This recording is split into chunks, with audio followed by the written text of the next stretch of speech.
Anda masih menyaksikan Kompas Petang, saya Cindy Permadi.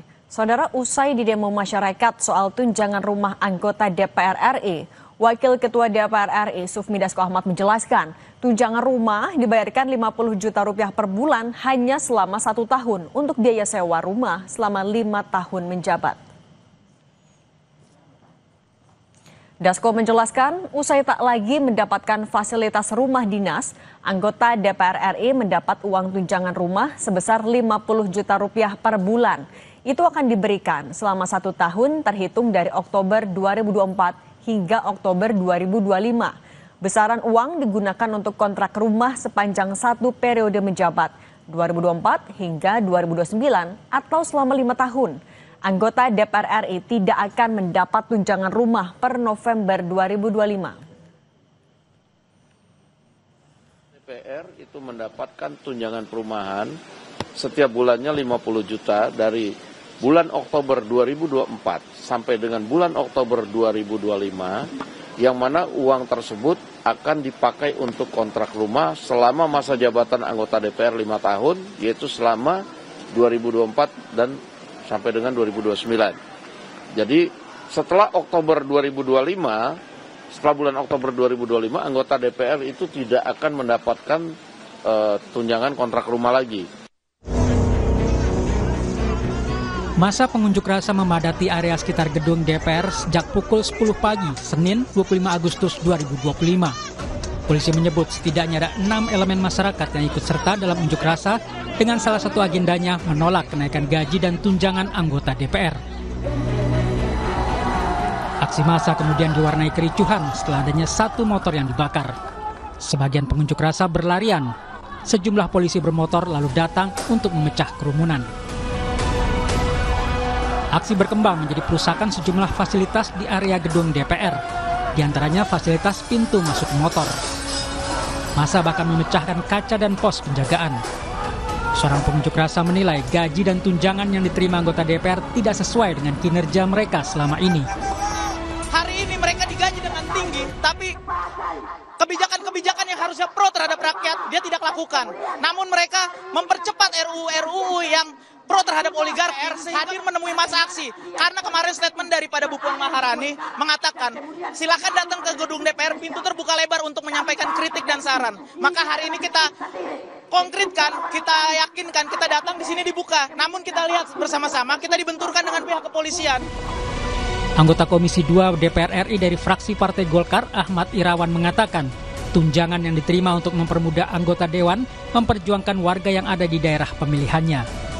Apa yang ditransfer ke masing-masing anggota DPR, ya sebenarnya kembali ke masyarakat juga, karena tunjangannya adalah tunjangan dalam konteks memperjuangkan aspirasi masyarakat dan kepentingan daerah pemilihan gitu. Direktur Eksekutif Lingkar Madani Ray Rangkuti berharap DPR segera mengubah aturan soal pemberian tunjangan, karena selama ini masyarakat merasa DPR bukanlah wakil rakyat. Mestinya wakil-wakil rakyat kita yang ada di DPR itulah orang yang pertama kali merasakan bagaimana kesulitan yang dialami oleh masyarakat kita hari ini gitu ya.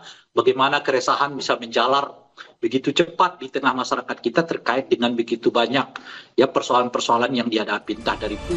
Aksi unjuk rasa ini seharusnya membuka mata para anggota dewan untuk lebih memperjuangkan aspirasi masyarakat. Tim Liputan, Kompas TV.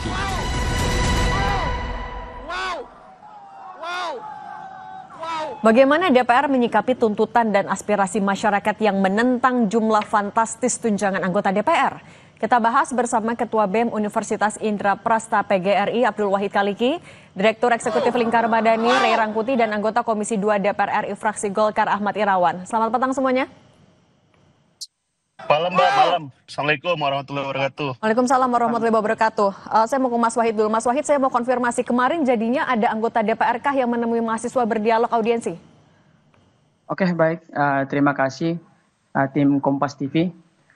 Mengingat daripada kami juga selaku mahasiswa Universitas Indra Prasta PGRI yang diwakili oleh kami Badan Eksekutif Mahasiswa Universitas Indra Prasta PGRI sempat terlibat dalam melaksanakan aksi pada tanggal 25 Agustus kemarin ya, di depan DPR RI yang tepatnya di Gerbang Pancasila.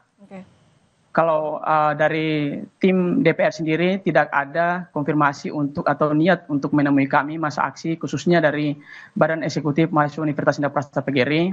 Sempat memang terjalin komunikasi, namun selama kami menunggu, komunikasi itu pun tidak kunjung sampai kepada kami agar bagaimana kami bisa difasilitasi masuk ke dalam gedung DPR RI dan kemudian berdiskusi secara langsung terkait dengan problematika yang saat ini terjadi di masyarakat dan khususnya tuntutan yang kami bawa sendiri.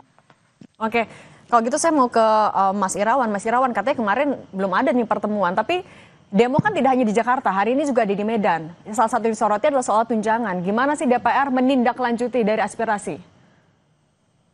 Nah, sebenarnya terkait dengan isu ramainya diskursus publik terkait dengan tunjangan bagi setiap anggota DPR ini kan telah menjadi perhatian publik gitu, termasuk juga menjadi perhatian DPR secara institusional melalui apa yang disampaikan oleh pimpinan DPR gitu.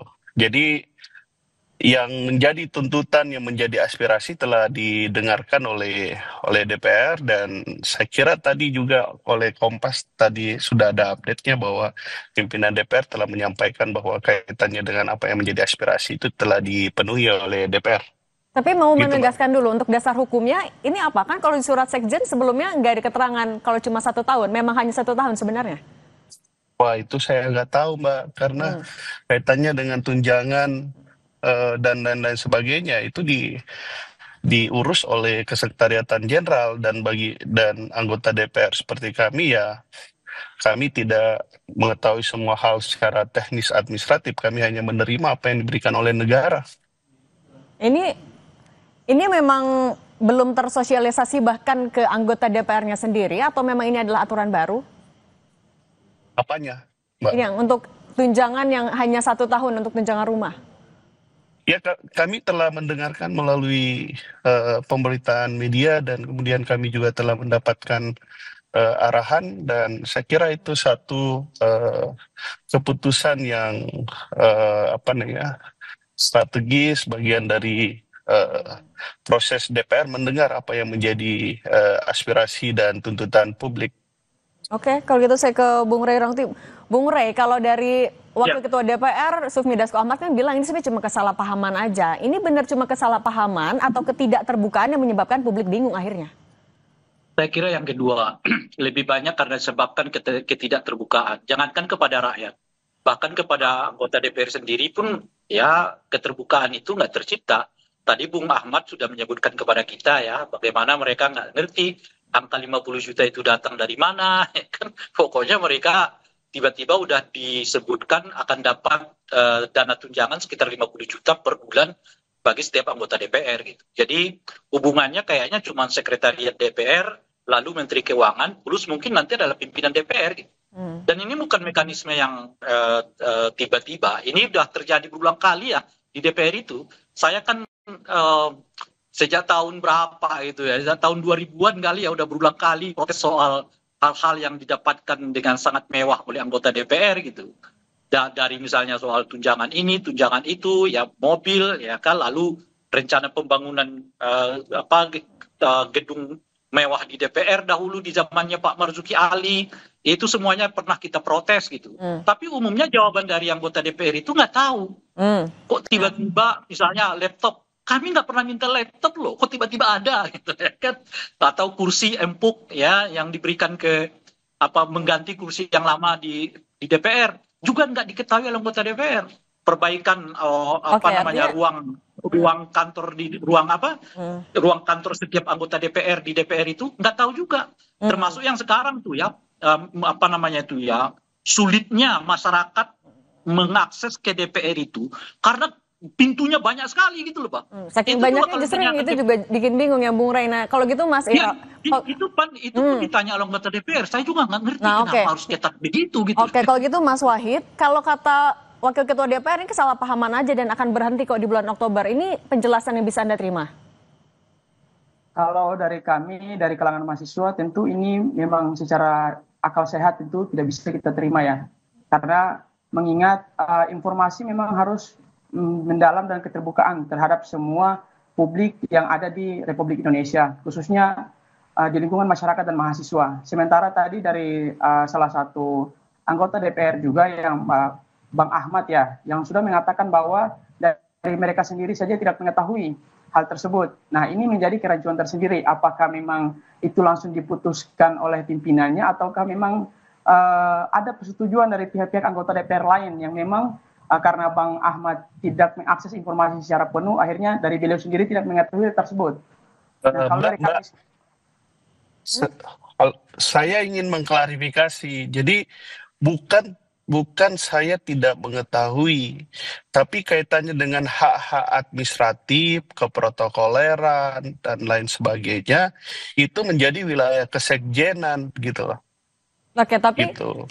kan Mas Irawan, ini kan juga adalah sesuatu yang ini berasal dari uang negara yang diterima juga oleh anggota parlemen. Ketika itu tidak diketahui kan kita juga butuh kepastian. Artinya tapi tunjangan apa saja sebenarnya yang diterima? Kalau misalnya memang tunjangan rumah itu diberhentikan sampai Oktober, kejelasan gimana sih Mas?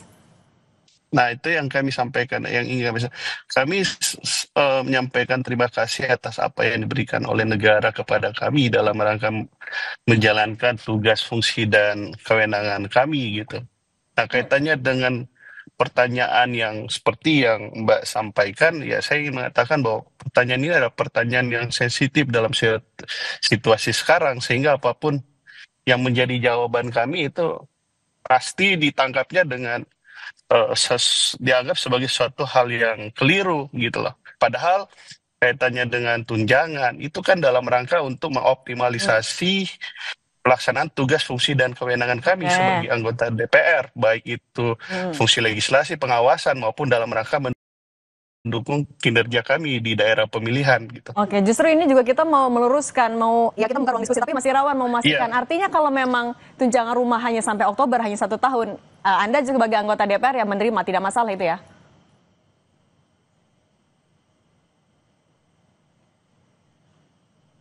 Mas Irawan bisa dengar? Oke, Mas Irawan. Ya bisa. Oke. Tadi kepotong gimana? Artinya tapi kalau memang cuma sampai bulan Oktober 1 tahun saja tunjangan rumah, Anda tidak masalah? Ya itu kan kami ini kan anggota DPR. Kami mengikuti apa yang kemudian diputuskan bersama antara pemerintah dan DPR. Dan sebagai satu institusi negara, anggota dari sebuah institusi negara, ya kami mensyukuri saja apa yang diberikan oleh negara, yaitu yang kami terima gitu loh. Namun perlu yang kita ketahui bahwa kita butuh parlemen yang kuat dalam rangka untuk melaksanakan check power itu, check and balances itu gitu. Oke, kalau gitu. Itu saja. Oke, Bung Ray Rangkuti, tapi sebenarnya gimana sih harusnya parlemen menangkap, merespons dari gelombang protes ini? Tapi jangan jawab dulu, kita akan lanjutkan lagi usai jeda. Tetap bersama kami di Kompas Petang.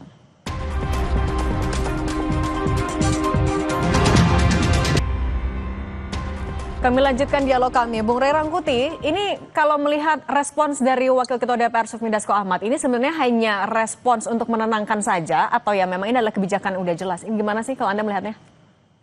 Nah itu yang perlu ya, kan semua keputusan itu harus ditandai dengan surat menyurat ya, hitam di atas putih lah. Baiknya supaya tidak ada pertanyaan lanjutan, ya itu ditampilkan saja bahwa keputusan terkait dengan tunjangan biaya rumah kepada anggota DPR yang 50 juta per bulan itu akan dihentikan per Oktober 2025 gitu. Tujuan saya suratnya kepada publik. Supaya tapi itu akan bisa menenangkan publik? Oh, saya kira sedikit membantu lah ya. Kalau menenangkan belum tentu gitu juga. Tapi itu sedikitnya membantu untuk meredakan situasi yang kita lihat dari kemarin sampai hari ini mungkin gitu ya. Nah, jadi tapi itu lagi kalau nggak diperlihatkan ya mungkin orang tetap bertanya-tanya gitu kan. Nah, yang kedua nanti akan kita lihat di postur APBN.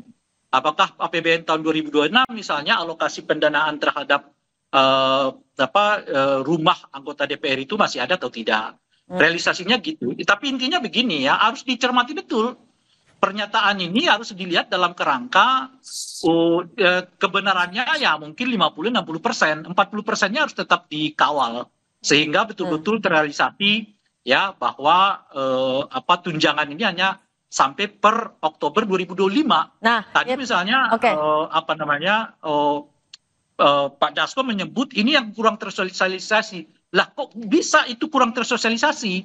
kan mestinya itu juga disampaikan kepada anggota DPR secara menyeluruh bahwa mereka hanya mendapatkan tunjangan sampai Oktober. Nah, itu ya. Anggota DPR-nya kan umumnya juga nggak tahu bahwa kalau yang tunjangan dalamnya 50 saja juta juga itu tidak sampai tahu kan, Oktober apalagi yang gitu. di luar. Nah, oke Mas Wahid, kalau kalau Anda melihatnya sebenarnya ini adalah keputusan yang adilkah dilakukan ketika ya sudah memberikan rasa adilkah untuk teman-teman mahasiswa yang kemarin turun ke jalan? Kalau dari kami sendiri sih memberikan perasaan adil, kami tentu belum merasakan juga, mungkin dari kami masih sama Di dalam pun Bang Rey, bahwa kalau memang pernyataan yang mengatakan terkait dengan cuma sampai bulan Oktober saja, maka ditunjukkan saja biar menjadi satu kepastian sebagai konsumsi publik. Dan mungkin jadi tadi seperti dibilang Bang Rey, bahwa itu bisa mengurangi atensi massa dalam hal melakukan aksi demonstrasi ataupun melakukan hal protes. Jadi kalau dibilang untuk bagi kami akan tetap terus menyuarakan itu sampai memang kami mendapat informasi yang benar-benar pasti dan konkret. Karena sampai saat ini kami melihat pun daripada pihak DPR belum memberikan sesuatu hal yang pasti dan konkret untuk kami para mahasiswa. Tapi kalau selain tunjangan rumah, apalagi yang jadi sorotan mahasiswa? Kalau selain dari tunjangan rumah, kami tentu menyoroti juga tunjangan terkait dengan keluarga dalam hal konteks anak dan istri itu mendapati tunjangan. Seperti yang kita lihat beredar di media sosial. Bahwasanya ini menjadi pertanyaan besar. Sebenarnya daripada anggaran yang diberikan kepada anggota DPR ini, kami sebenarnya tidak masalah dengan tunjangan seperti itu. Namun, kalau memang dibarengi dengan kinerja yang memang diharapkan oleh masyarakat. Kalau kita lihat dalam segi masalah yang ada saat ini terjadi di masyarakat, tentu ini berbanding terbalik sekali dengan apa yang diberikan dan apa yang dikasih oleh anggota DPR. Contohnya saat ini di Indonesia kita tahu terkait dengan masalah ekonomi yang saat ini mungkin belum membaik. Kemudian warga ataupun publik dikagetkan dengan tunjangan 50% dari 50 juta yang kepada anggota DPR ini. Tunjangan tinggi itu jadi tanya ketika kinerjanya dinilai belum sesuai. Nah, gimana Mas Irawan menanggapinya, kinerjanya yang disoroti? Ya, makanya kami melihat bahwa kritik yang disampaikan oleh publik, kritik yang disampaikan oleh teman-teman mahasiswa adik-adik kita itu sebenarnya lebih merupakan gambaran atas harapannya terhadap DPR harus bisa melakukan pengawasan yang efektif terhadap pemerintah, terus meningkatkan kualitas legislasinya dan lain-lain sebagainya. Jadi kami lebih melihat itu sebagai satu gambaran itu proses aksi hari ini, bahwa harapan terhadap DPR ya itu sangat tinggi, dan itu kami ucapkan terima kasih atas segala perhatian yang diberikan oleh publik dan teman-teman. Kalau gitu realisasinya gimana? Realisasi dari harapan tinggi itu gimana? Kalau mbaknya mengikuti, hampir tiap hari ada rapat-rapat check and balance terhadap program-program pemerintah dilakukan kepada DPR. Tapi saya ingin menyampaikan dua hal. Satu, bisa jadi bahwa kritik tersebut atau apa yang disampaikan termasuk oleh mbaknya, mungkin kan tidak mengetahui sehari-hari mengikuti day to day apa kemudian yang dilakukan oleh DPR setiap harinya. Bahwa kualitas kinerja pemerintah hari ini juga itu tidak terlepas dari apa yang pengawasan dilakukan oleh DPR. Yang kedua ya mungkin karena a priori gitu. Jadi bahwa apa yang dilakukan oleh DPR salah gitu. Kenapa? Karena tidak percaya terhadap institusi DPR. Itu yang kemudian dan ke depan akan memperbaiki kepercayaan publik terhadap DPR. Nah salah satu untuk memperbaiki kepercayaan itu Mas Irawan, ini juga untuk mengklarifikasi. Artinya dalam waktu dekat juga DPR akan membahas soal tunjangan yang dinilai memberatkan di tengah protes, akan ada pengurangan tunjangan misalnya?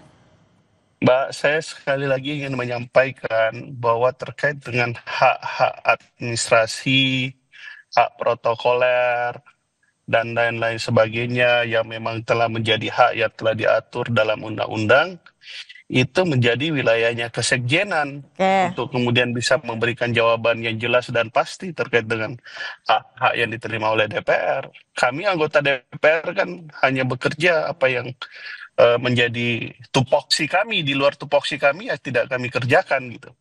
Oke, kalau gitu Mas Ahmad Irawan, Bung Rey Rangkuti, dan Mas Abdul Wahid Khaliki, terima kasih sudah berbagi di Kompas Petang. Sehat selalu semuanya.